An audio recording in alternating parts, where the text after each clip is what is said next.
الحمد لله وكفى الصلاة والسلام على سيد الأنبياء والمرسلين أما بعد فأعوذ بالله من الشيطان الرجيم بسم الله الرحمن الرحيم يا أيها النبي إنا أرسلناك شاهدا ومبشرا ونذيرا وداعيا إلى الله بإذنه وسراجا منيرا صدق الله مولانا العظيم۔ عزیزان محترم، اللہ جل وعلا ارشاد فرماتے ہیں یا ایھا النبی، اے غیب کی خبریں دینے والے نبی، بے شک ہم نے بھیجا آپ کو بشیر اور نذیر بنا کر، وداعیا الی اللہ باذنہ، اور بلانے والا اللہ کی طرف اس کے حکم سے، وسراجا منیرا، اور ایک چمکتا ہوا چراغ بنا کر بھیجا۔ عزیزان محترم، اللہ جل جلالہ کے پیارے محبوب صلی اللہ تعالی علیہ وسلم اللہ سبحانہ تعالی کی طرف سے اس مخلوق کے لیے راہبر اور ہادی بن کر تشریف لائے۔ آپ صرف انسانوں کے لیے آپ کی بعثت، آپ کی ولادت اور آپ کی اللہ سبحانہ تعالی جل مجدہ الکریم نے نبوت کو محسوس نہیں فرمایا، بلکہ جمیع مخلوقات کے لیے اللہ سبحانہ تعالی نے تمام عالمین کی رحمت بھی بنا کر بھیجا اور تمام عالمین کا نبی اور رسول بھی بنا کر بھیجا۔ حضور نبی رحمت صلی اللہ تعالی علیہ وسلم خود ارشاد فرماتے ہیں ارسلت الی الخلق کافہ، رب نے جتنی مخلوق پیدا کی ہے مجھے ساری مخلوق کی طرف رسول بنا کر بھیجا۔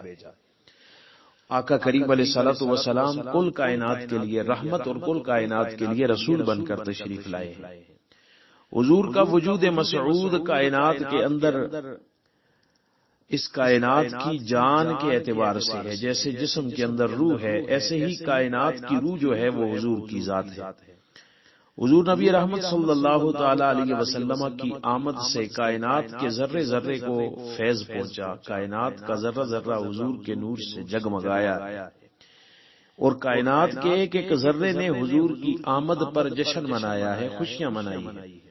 جب حضور علیہ الصلوۃ والسلام دنیا کے اندر تشریف لائے اور حضور کی ولادت ہوئی تو کائنات عالم میں آسمانی مخلوق زمینی مخلوق کو مبارکباد پیش کر رہی تھی،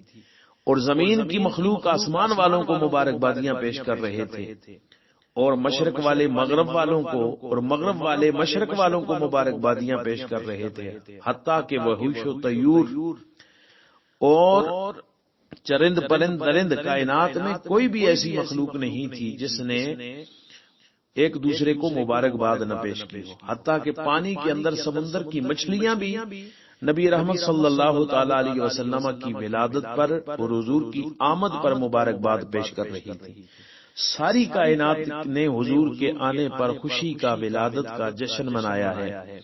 صرف ایک ایسا تھا جسے اس وقت تکلیف تھی، اور آج بھی اس کے چیلے چانٹے جو ہیں ان کو ولادت مصطفیٰ کریم علیہ السلام پر تکلیف ہوتی ہے۔ علامہ اسماعیل بن عمر قریشی المعروف ابن کثیر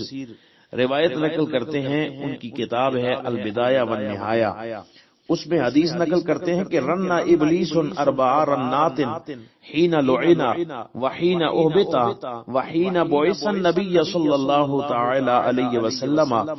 وحین انزلت الحمدللہ رب العالمین۔ البدایہ والنہایہ کی 9ویں جلد اور صفحہ نمبر 251 ہے، جس میں یہ حدیث موجود ہے۔ وہ فرماتے ہیں کہ 4 مقامات ایسے ہیں جن پہ ابلیس بڑی شدت کے ساتھ رویا ہے۔ کب وہ رویا؟ پہلی مرتبہ لعنا، جب اس پر حین لعنا، جب اس پہ لعنت کی گئی تو وہ بہت رویا۔ وحین اہبتا، اور دوسری مرتبہ تب رویا جب جنت سے نکال کے زمین پر پھینک دیا گیا، اور تیسری مرتبہ تب رویا وحین بعث النبی صلی اللہ تعالی علیہ وسلم، جب نبی رحمت صلی اللہ تعالی علیہ وسلم کی ولادت ہوئی، حضور مبعوث ہوئے تو شیطان بڑی شدت کے ساتھ رویا، اور چوتھی مرتبہ وحین انزلت الحمدللہ رب العالمین، چوتھی مرتبہ ابلیس تب رویا جب الحمدللہ رب العالمین سورہ فاتحہ نازل ہوئی۔ یہ چار مقامات ایسے ہیں جن پر شیطان بڑی شدت کے ساتھ رویا ہے۔ حضور کی ولادت پر اسی کو غم تھا، وہی ایک رونے والا تھا۔ نثار تیری چہل پہل پہ ہزاروں عیدیں ربیع الاول، سوائے ابلیس کے جہاں میں سبھی تو خوشیاں منا رہے ہیں۔ اور آج بھی کائنات عالم میں نبی رحمت صلی اللہ تعالی علیہ وسلم کے دامن کرم سے فیضان لینے والے، رحمت کا فیضان لینے والے جو ہیں وہ آج بھی حضور کی ولادت پر خوشیاں مناتے ہیں، سوائے ابلیس اور اس کے چیلے چانٹے جو ہیں وہ حضور کی آمد پر، ولادت پر اس وقت بھی ناخوش تھے اور آج بھی ناخوش ہیں، اور انہی کو اعتراض ہوتا ہے کہ حضور کی ولادت کا جشن کیوں منایا جاتا ہے، وگرنہ تو ساری کائنات مصطفیٰ کریم علیہ السلام کی ولادت پر خوشیوں کا اظہار کر رہی ہوتی ہے۔ تو آل ایمان سے میری گزارش ہے کہ کل 12 ربیع النور شریف کا دن ہے، ولادت مصطفیٰ کریم علیہ السلام کا دن ہے۔ محبت کے ساتھ، ذوق و شوق کے ساتھ درود و سلام پڑھتے ہوئے آپ نے صاف ستھرے کپڑے پہن کر، خوشبو لگا کر جلوس میلاد مصطفیٰ کریم علیہ السلام کے جلوسوں میں شرکت کرنی ہے، جلسوں میں شرکت کرنی ہے، درود و سلام کی کثرت کرنی ہے، حضور کی ذات پہ درود و سلام پڑھنا ہے، اور آپس میں ایک دوسرے کو مبارکباد دینی ہے، خوشیوں کا اظہار کرنا ہے، صدقات کرنے ہیں۔ آپ نے نوافل کی کثرت، تلاوت قرآن، جتنے اعمال صالحہ ہیں، شکر ادا کرنے کے جتنے بھی طریقے ہیں، ان تمام طریقوں پر آپ نے شکر بھی ادا کرنا ہے، اور اللہ سبحانہ وتعالی کی اس نعمت عظمیٰ پر خوشی بھی منانی ہے۔ اللہ ہمیں صراط مستقیم کا متلاشی بنائے۔ وما علینا الا البلاغ المبین۔